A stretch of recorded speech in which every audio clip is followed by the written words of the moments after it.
Back with closing trades right here in 89. What a mammoth fall. You can't take your eyes off from what's happening within the IT pack right now.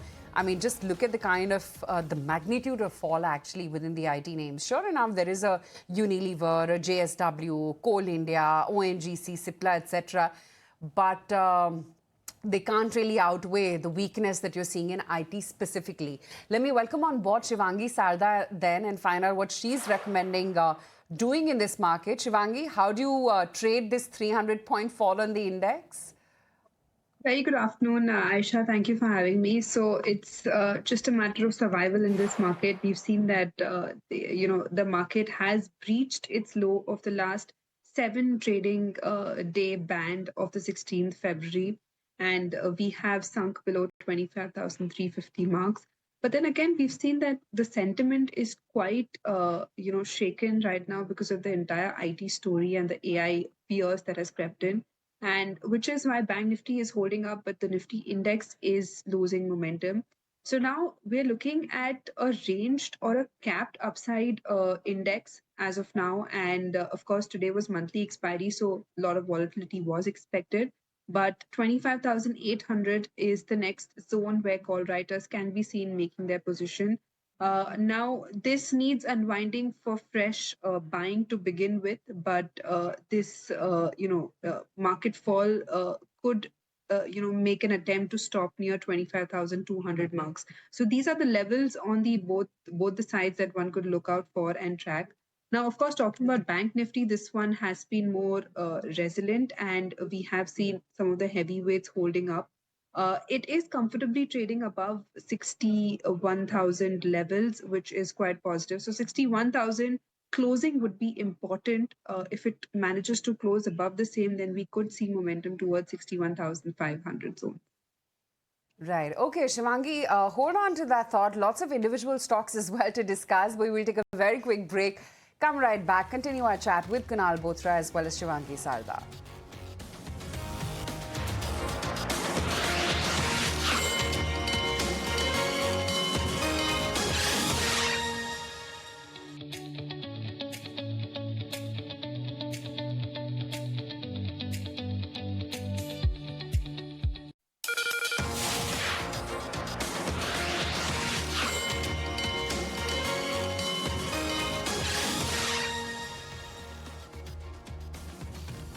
Welcome back, and we're joined in this afternoon, of course, we're with Kunal Bothra, but let's also bring on board Jonathan Shizet, Deputy CIO, Westminster Asset Management. Shivangi Sarda obviously continues to be with us as well. Jonathan, good afternoon. Great having you. Let me first start out with a global context. There's obviously plenty happening in the global marketplace. Talk to us about what the pessimism is globally, because while we are seeing that pessimism, we're not feeling it. There isn't any material correction, at least in the US indices. We're just about 5% away from all-time highs. So pessimism, if at all warranted, could we see a deeper correction? Where do you sit at in terms of the uncertainty that's playing out? Yeah, good morning. I think clearly there's been a massive rotation that's just started, and I think probably has a lot further to run, where you've seen many global investors overweight the US, overweight the Magnificent Seven type of mega cap technology stocks. And clearly there's some jitters going on, and we've seen them shifting out into more real asset stocks, cyclical stocks, industrials. So whilst the headline index hasn't really come off a great deal, you're seeing a lot of rotation underneath the surface. Obviously, on top of all that, we've got the ongoing macro issues with the whole tariff confusion, which is causing further angst in various parts of the world. And then, I guess the final point would be, the massive disruption we're seeing in parts of the market which are deemed to be at risk from AI.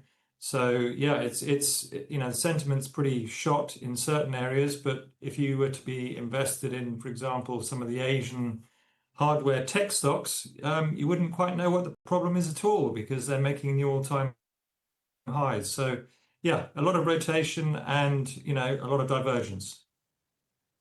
that rotation, Jonathan, what do you recommend going overweight on, and what would you say is a complete avoid in the Indian markets right now?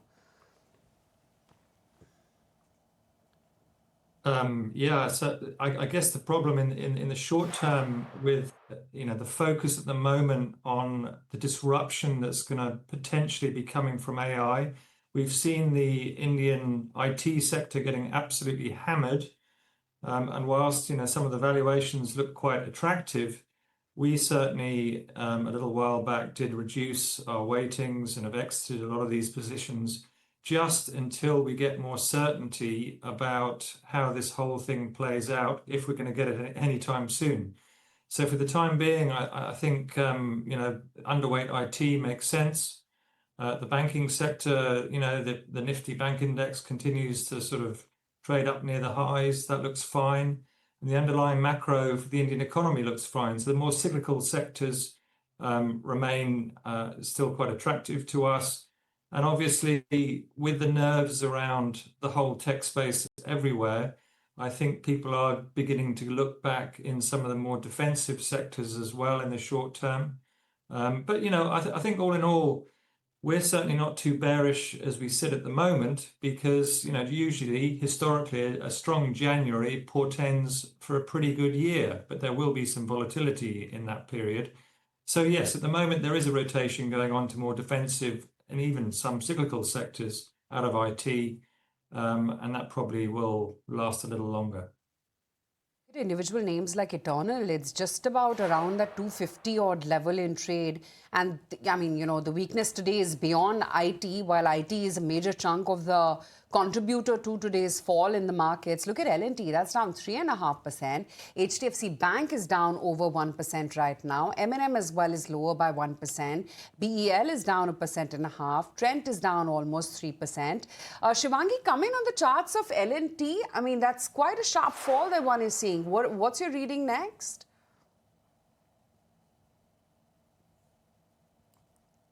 Stock has given up, the gains of the last two trading sessions. And, talking about this stock, this has been, relatively strong. And on a year-on-year basis, it has moved up, forming high top, high bottom from the last 6 years. So consistent strength can be seen here. And of course, today's fall could be, taken as a short-term short-term weakness over here, but then again the overall strength remains intact in this one, and this one is definitely a portfolio stock, so one could actually utilize this dip to accumulate in their portfolio. Interesting. Kunal, I wonder what you make of the moves with regard to IT. For the first time in the last 20 days, Harsh, the indicators for IT index have come back into an oversold territory. And it's not a minor oversold territory. We compare this over the last 15 to 17 years of data. And for the first time, I think in the last, rather 3 times in the last 17 odd years, 2011 onwards, the Nifty IT index, the indicators, for example, the daily RSI has come back sub the 15 mark for the IT index. The last time it was seen was in 2020. I think it was almost at 17th March 2020, and a very similar kind of a time frame in 2011-12, where the IT index came back into a deep oversold territory. What happened post that in both the earlier scenarios was that for the period of the next 1 week or 1 to 2 weeks max, there was a further correction for the IT index. But then the bottom which was made for the indices thereafter, I think was a very formidable bottom which the index did not test for subsequently over the next many years. So maybe I think we could be at a point where potentially over the next 1 or 2 weeks, if there is any kind of a further correction for the IT index, that could probably throw up opportunity to try and go contra into the IT index. So you still wait and watch? Still wait and watch, but then from being completely out of radar, now I think it should start to be on the radar for investors, specifically for someone who's looking at a value buy, and that too at such a kind of a contrarian, mouth-watering opportunities in terms of indicators. But again, I guess, Jonathan, the question is, how much longer will the market wait for the numbers to actually trickle in and justify whether IT is a good buy, even after the valuation correction that one has seen? And then again, do you bet on IT services plays or perhaps a niche like a Persistent or a KPIT? Yeah, no, you're totally right. And as we know, markets can unfortunately extend both ways, both on over and undervaluation for some time. And the fact is, we still do just not know fully the impact that some of these new models are going to have on the IT business model. So, there is uncertainty, and uncertainty breeds caution.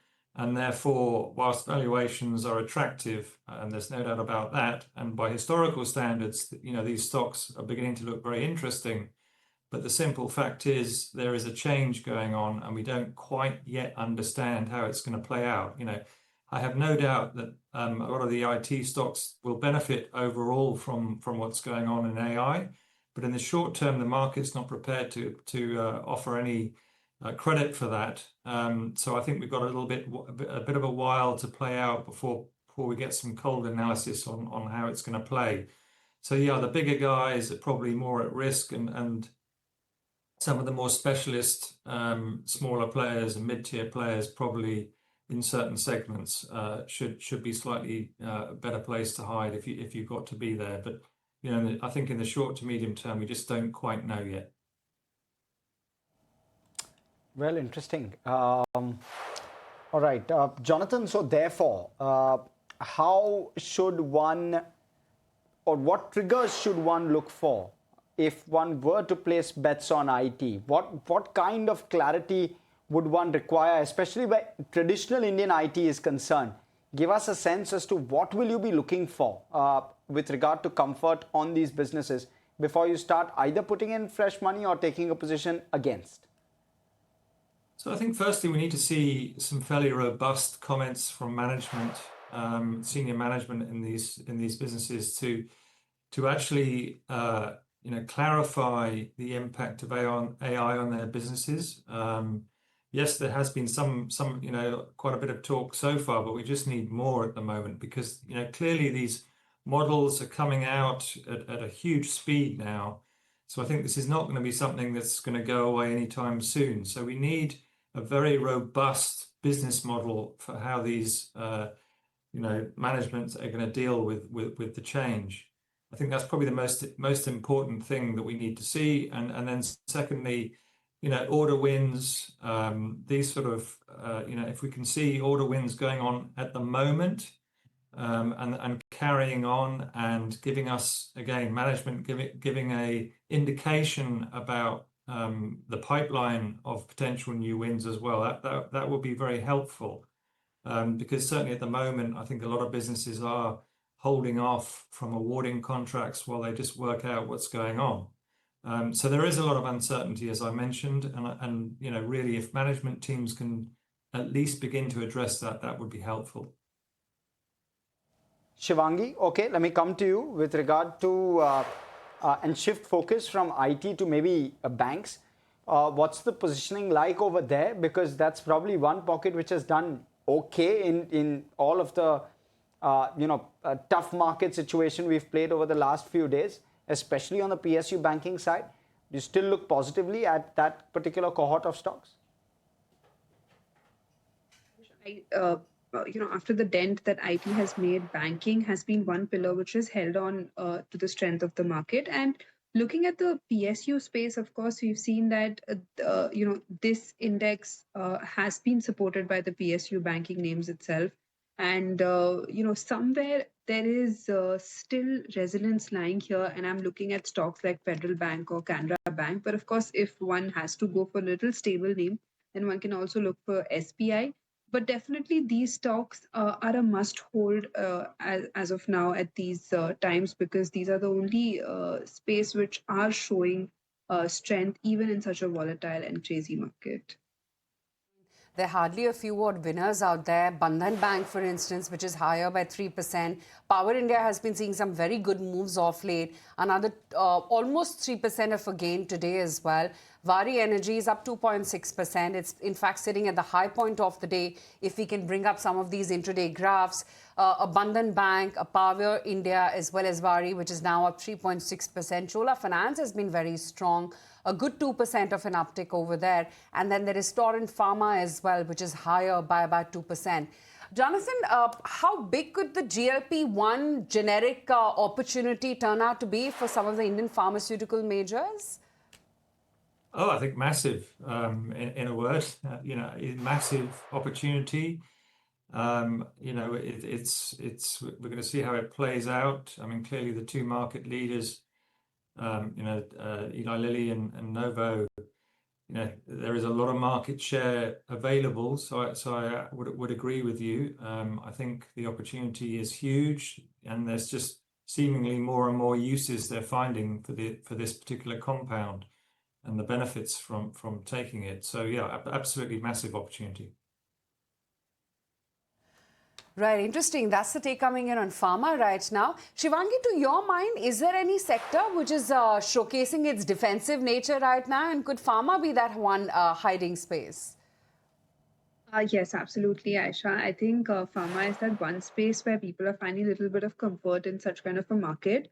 Uh, in this space, particularly, I'm looking at Torrent Pharma, which has caught my eye, and this has given a breakout of the triangle formation on the daily basis.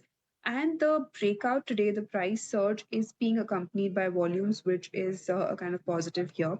It's given a range breakout on the monthly basis as well, which is giving a room for a more upside potential over here. And of course, we are closing the February series on a very positive note with good rollovers here in this one. So this one could be definitely kept on radar. And the next targets that I'm looking out for Torrent Pharma is around about 4,600 levels with a support of 4,300 levels. Okay, let's certain stocks or sectors which are buzzing. Jonathan, I'm curious to know what's your take with regard to the metals pack, because that's the one pack which has done very well for itself over the last 6 to 12 months. It's been one of those outperformers. At this juncture, how should one look at it if one were invested?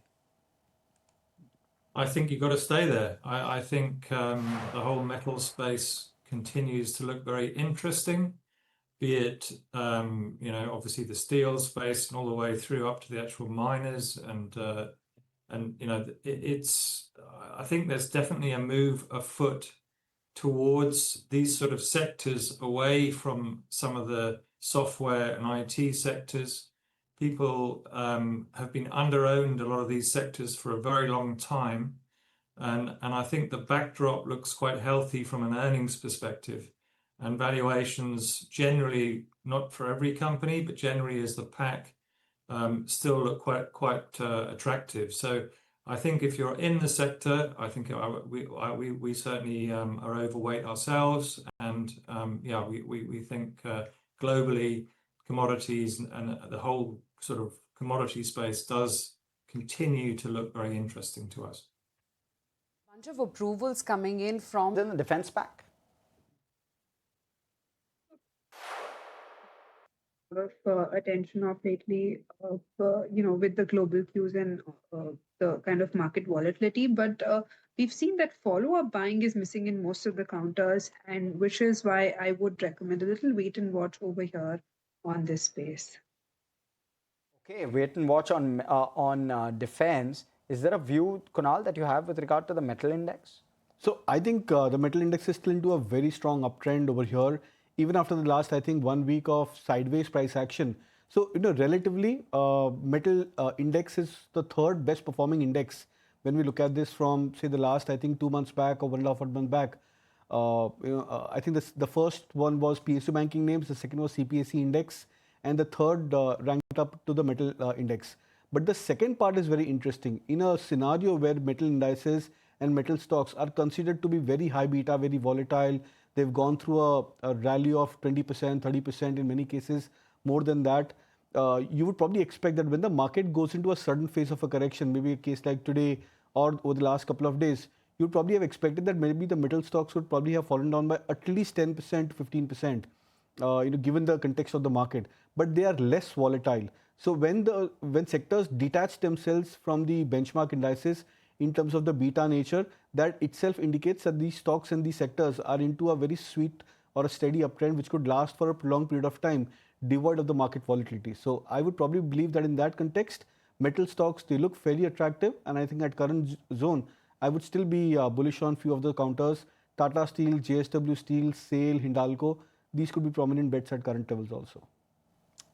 Very interesting. Okay, so that's with regard to metals. Within consumption, Shivangi, is there a pocket that you favor? And if you can give us some flavor around that, maybe a couple of names. Consumption, if you look at, on a year-on-year basis, this index has fairly moved, but then we've seen that pockets and sectors which have performed better than this consumption pack. Of course, my focus would be on the consumption pack only for a diversification bet in the portfolio. But one stock which is really catching my attention, I'm just shifting focus, is NTPC, which has given a consolidation breakout of the last 14 trading sessions. So this one could be kept on radar for a good BTSC trade. Okay, that's a call coming in on NTPC. Shivangi, we'll let you go on that note. Thanks as always for your time. Kunal, good to have you on the show as always.